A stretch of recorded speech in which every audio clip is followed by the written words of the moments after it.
There was the letter sitting in my mailbox, and I saw that it was from Jamaica, probably a listener, because it said, Mr. Stan Hustad, care of Morning Sounds, Trans World Radio, Bonaire, Netherlands Antilles.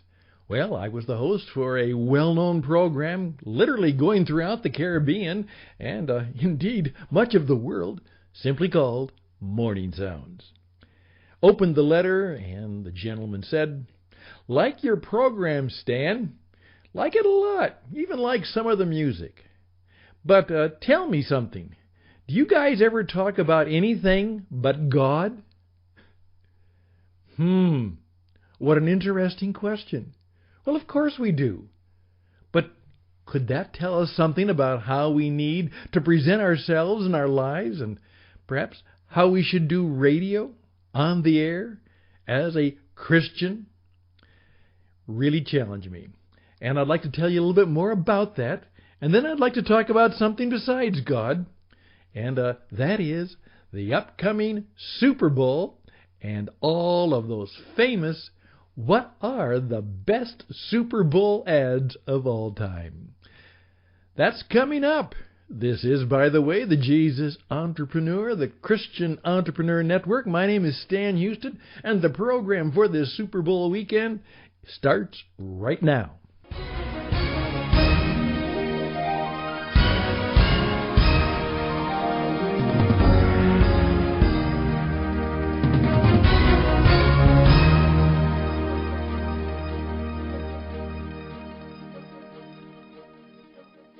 And indeed, thank you for your time. And I trust that this will be a good weekend for you.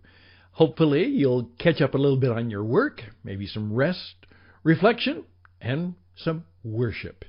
And then maybe later in the Sunday evening, rather than having your usual Sunday night meeting with me, you may be watching the world-class football game called the American National Football League Super Bowl.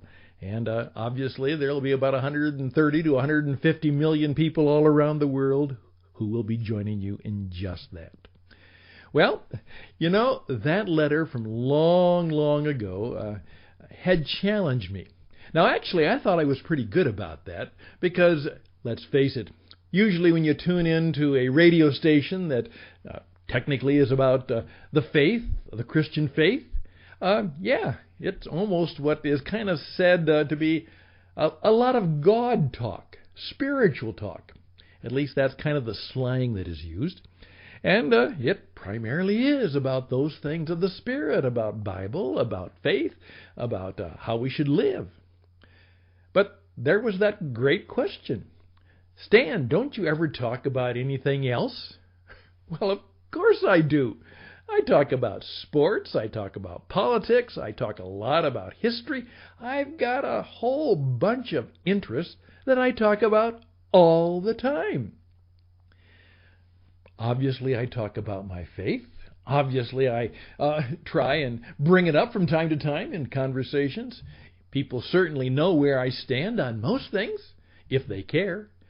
But that changed me and challenged me, and right then a lot of my broadcasting and my teaching and speaking and business work took a little different angle where I tried more and more to make sure that it was the life that my audience was in, that we were both in, and then occasionally and usually we would bring into the context the subtext of our conversation about Jesus, the Master Entrepreneur, which is what I call him right now. Jesus, the Master Entrepreneur, JTME. Now, on this program, we do talk about other things. First of all, we want to make sure that we talk about taking care of business. Yeah, how do you take care of business? You spend most of your time, 40, 50, 60 hours a week, taking care of business. That's what you have to do. That's certainly a significant part of our life, and we really need to talk about that. Being fully alive. You know, Jesus said, I've come that you might have life. You might have freedom. things will kind of flourish and run over from time to time. So we want to talk about being fully alive. Living as an entrepreneur. And then, of course, following Jesus, the master entrepreneur. That wonderful old benediction that was picked up in the film and the movie Godspell. We want to, in effect, guess what? We want to see Him more clearly. We want to love Him more dearly and follow Him more nearly.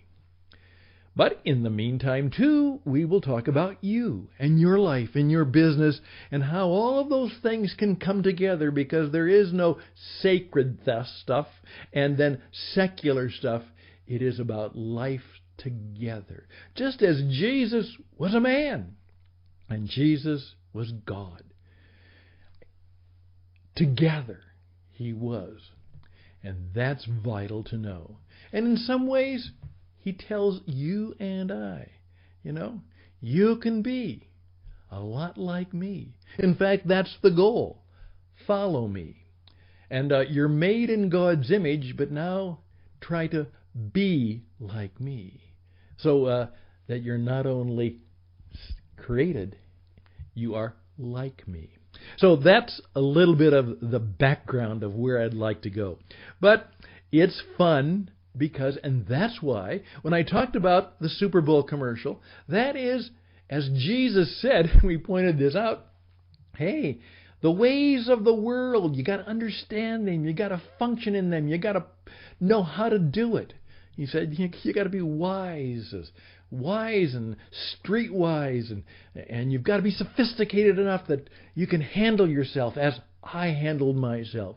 So that wonderful line, which really catches a lot of people off guard. You got to be wise as a serpent and gentle as a dove. You got to be smart and savvy and be able to handle things, just kind of like that serpent, and yet gentle and loving and kind as a dove. Walk in that tension, Stanley, he says, just as I did. Learn how to handle yourself and learn how to use the things of the world, the stories, the pictures, the circumstances, the problems, and learn how to use those to direct people to how you can help them and how together, you and I, Jesus says to me, how we can help, serve and save them. So that's part of where we're going. Then I introduced you to something you need to make sure you study a great deal. I just introduced it to you. You need to take some more coaching on it. The mark of almost every commercial is, A-I-D-D-A.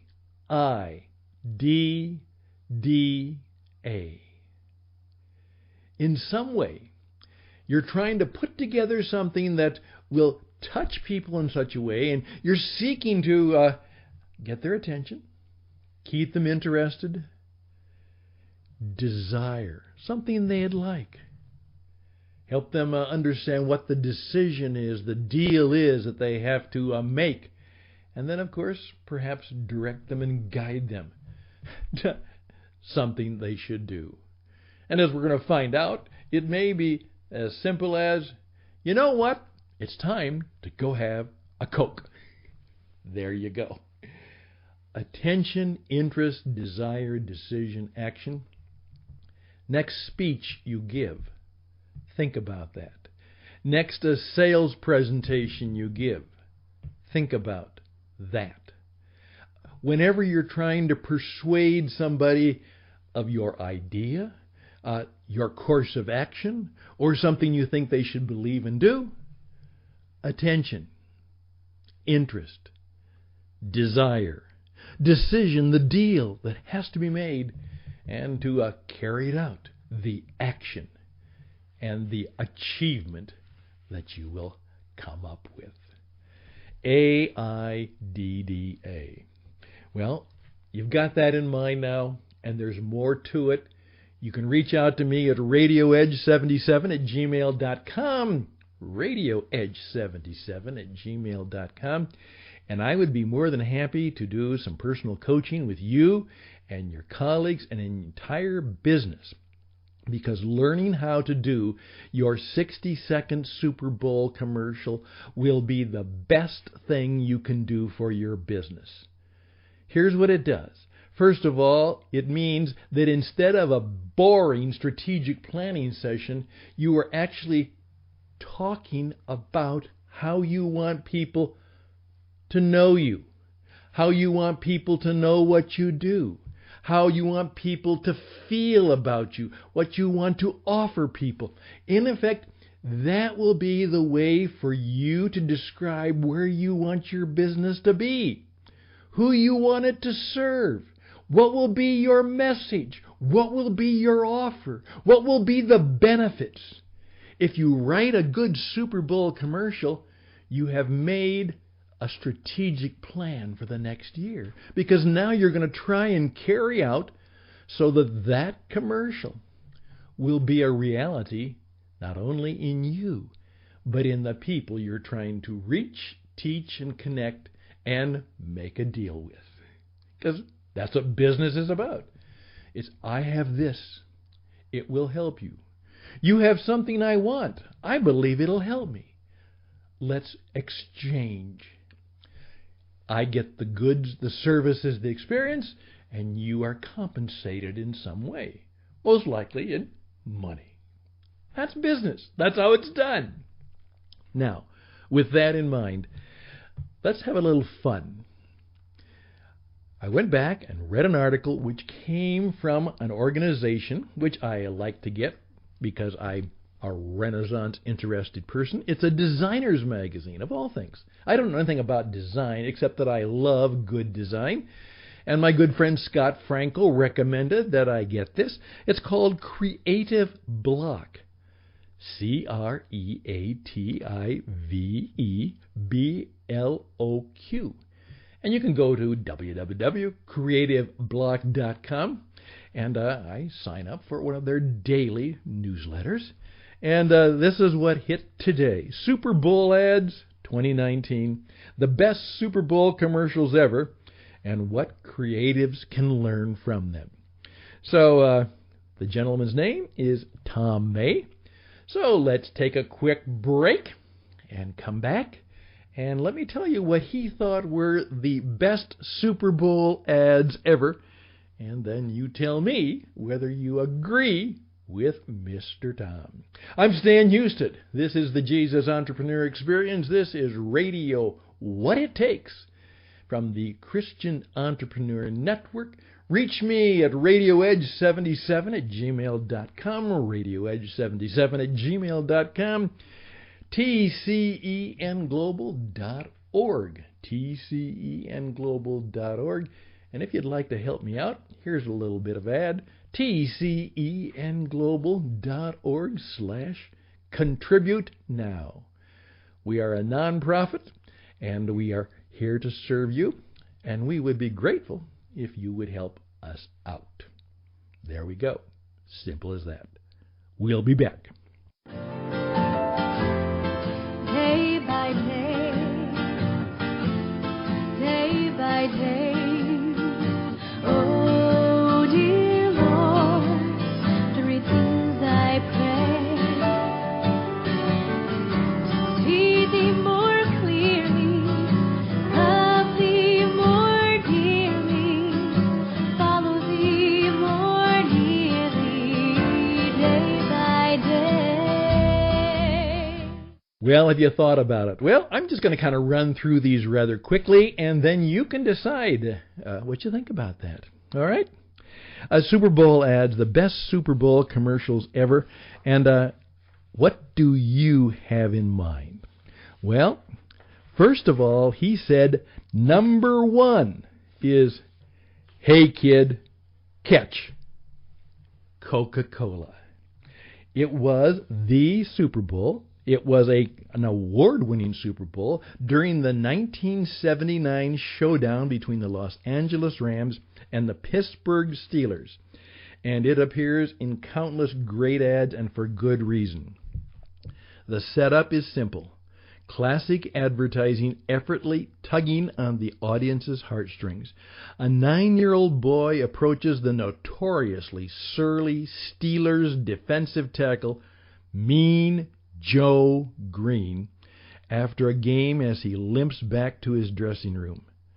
The child offers him his Coca-Cola, but gets only a scowl and turns away dejected. Then comes the playoff, as the player calls after him, smiles, and throws him his jersey. Do you remember that one? They say that's the best one. Mean Joe Green. And just simply, it looks like it's going to be a terrible thing. And all of a sudden the story turns happy. And right in the middle of it is, Coca-Cola. Number 1, Tom says. Well, number 2 is the one that I remembered the most. This is 1984, and this is the world-famous Apple commercial. And many of you know what happens. The enemy is IBM, the big brother of machines. And the runner comes and jumps into a board meeting and takes a briefcase kind of javelin throw and smashes the presentation screen. And of course, we now discover that Microsoft, IBM, all of those big names are being challenged by Apple. And it introduced the Macintosh, and millions of Macintoshes were sold. The 1984 Apple commercial. Do you remember that one? Very significant in advertising history. Okay, now, what do you think number 3 was? Well, this is not my favorite at all, but he put it at number 3, called What's Up? And what it is, it's from 1999, and it is 5 or 6 guys who just call each other up, and they use that now world-famous expression, what's up? Kind of, what's up, Doc? And, of course, the answer is, well, just watching football and having a bud. I didn't particularly like that one. I'm nothing against anything particularly, but they said that obviously changed. What's up became a worldwide expression. Those of us who now have the WhatsApp know that part of it where it came from is there. And so they say, what's up? From 1999 was number 3 when it comes to a great ad. Number 4. This was a cute one.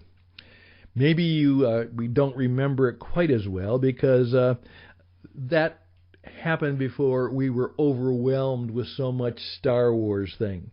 But it just so happens that back in the pre-Force Awakens year of 2011, Star Wars nostalgia meant that this clever conceived Super Bowl commercial for Volkswagen was an instant hit.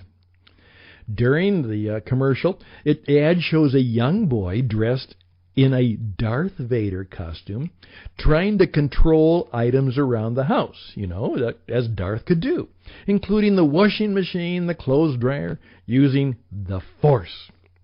Well, his efforts fail. He becomes increasingly disheartened, and then he tries his magical powers on the family car and is astonished when it roars into life. Although the viewer knows that it's actually his dad using the remote control. But the little boy is delighted that his Force magic worked. And it was very, very popular, and it did Volkswagen a whole lot of good, in which they demonstrated the remote control. That now, they say, was number 4. And then number 5, Ram Trucks 2013. And I remember this one. So God made a farmer. God made a farmer. Absolutely. For ads to make an emotional connection that's vital to success, humor can be a powerful tool. But Super Bowl ads don't have to be funny. Serious can work too. So God Made a Farmer begin life as a speech given by radio broadcaster Paul Harvey at the 1978 Future Farmers of America Convention. Now, many of you may have heard that speech. A pastiche of the creation narrative in the Bible, book of Genesis, it stirringly describes the noble characteristics of a farmer, beginning with the phrase, "And on the eighth day, God looked down on his planned paradise and said, 'I need a caretaker.' So God made a farmer." Wonderful, incredible ad. And all kinds of nice, warm feelings about Ram trucks. Well, there we go. Number 6 is called The Next Big Thing from Samsung 2013. And you can check that one out if you wish. Now, what I want you to do is, as I have said, go to creativeblock.com and you can find this yourself, this entire article. And in the notes for the program today, you'll also see I've given you the link to Tom May's wonderful article on That's the Best Super Bowl Ads. I would simply ask you to tell me this. These were 6. Give me 7. What would be your answer to you think is the best Super Bowl ad that you can remember? What's the best one that you remember? And write in and tell me why at radioedge77@gmail.com. radioedge77@gmail.com. I'm Stan Houston. This is the Jesus Entrepreneur Experience. This is the Christian Entrepreneur Network. We've had some fun. Now, let's have a closing word to our little story. I'll be right back.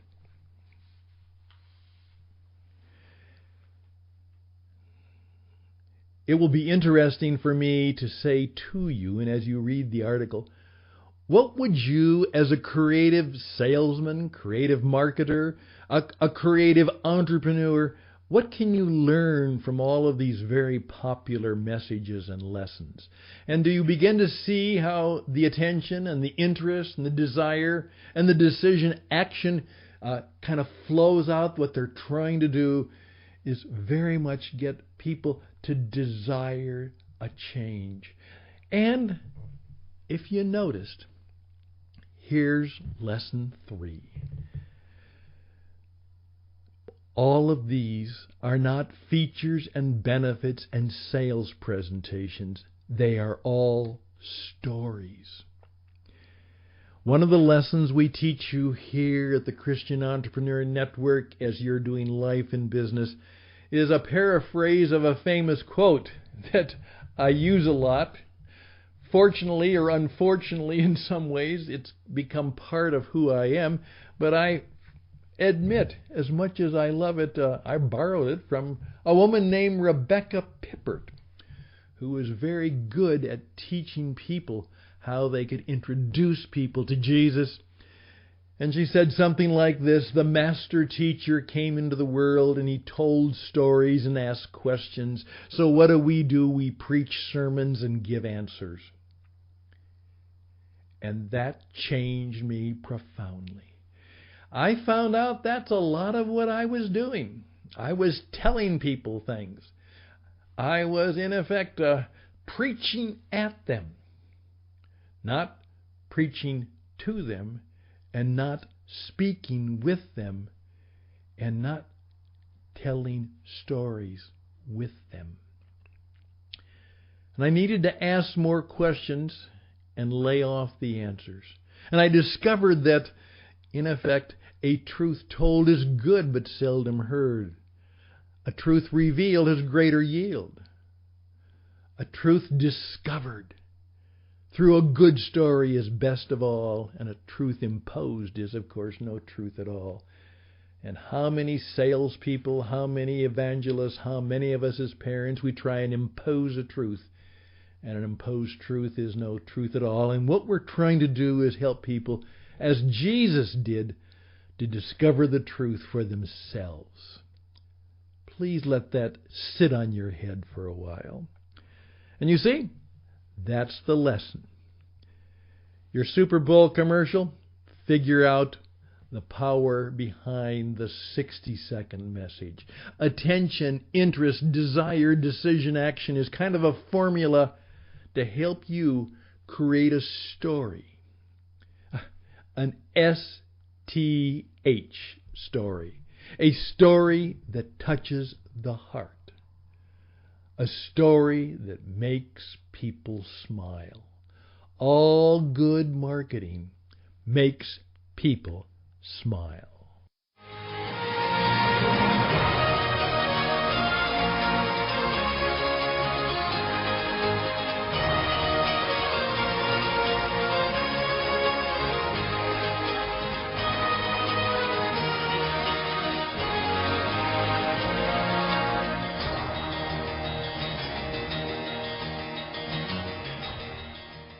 I'm done. Thank you for your time. Hopefully this has been helpful to you. Why don't you listen to it a couple times, maybe 3 times? Or as one of my mentors would say, if it's any good, you ought to listen to it 7 times. And then you know it, and it becomes a part of you. So there we go. My name is Stan Houston. I would be grateful if you'd give me the opportunity to help you build your business and help you become more fully alive. We do a lot of performance coaching. We have a lot of events, and we can help you as a Christian entrepreneur to become more alive, to build a business that matters and makes a difference, and then be able to creatively tell the story so that people come to you and your business. That's what we want to have happen, and we welcome that opportunity.